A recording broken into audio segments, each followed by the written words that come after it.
Severe heatwave and extreme fire dangers to impact much of the country over the coming days. And we can really see that here on our heatwave product.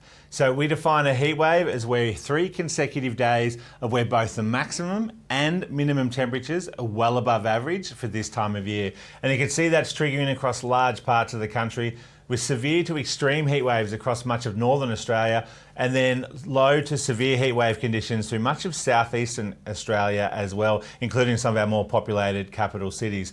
Now, while the southeast will get some relief in the coming days, heat will continue for much of this week across northern Australia.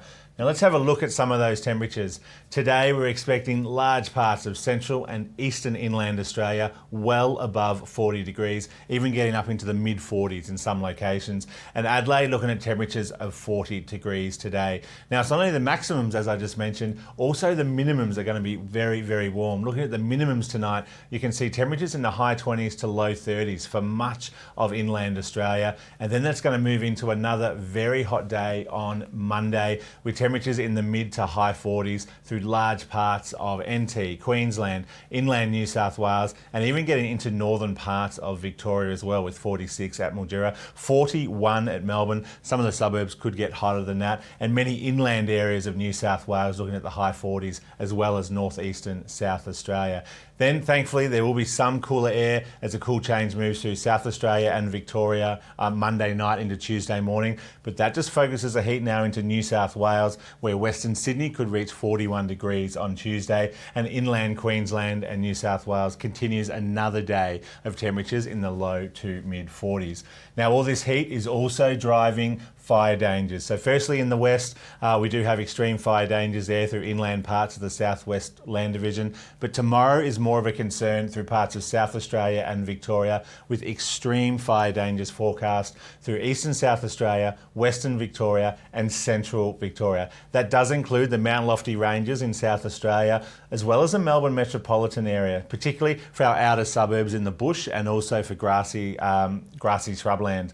So if you do live in these highlighted areas, in these orange areas where we are expecting extreme fire dangers, make sure you stay up to date, the latest forecasts and warnings, and listen to any advice from emergency services, because if a fire does get going in these conditions, they are likely to be uncontrollable and uncontainable. Then on Tuesday, those cooler conditions will see an easing of fire dangers through most of those areas, still extreme though through parts of the Mallee, and then that focus will move into New South Wales. At this stage, we do have high fire dangers, but some of these could get into extreme as we get closer to Tuesday. So please, if you live in inland New South Wales, watch out for that. So finally, when is that cool change expected for our southern parts of the country? Well, right now the cool change is in WA, and it's probably not going to move into South Australia until the early hours of Monday morning. Then as we get into the later morning hours, we'll see that cool change starting to bring relief for coastal parts of South Australia, moving into the Adelaide area around lunchtime on Monday, and that'll drop the temperatures back into the 20s as we move to the rest of the day.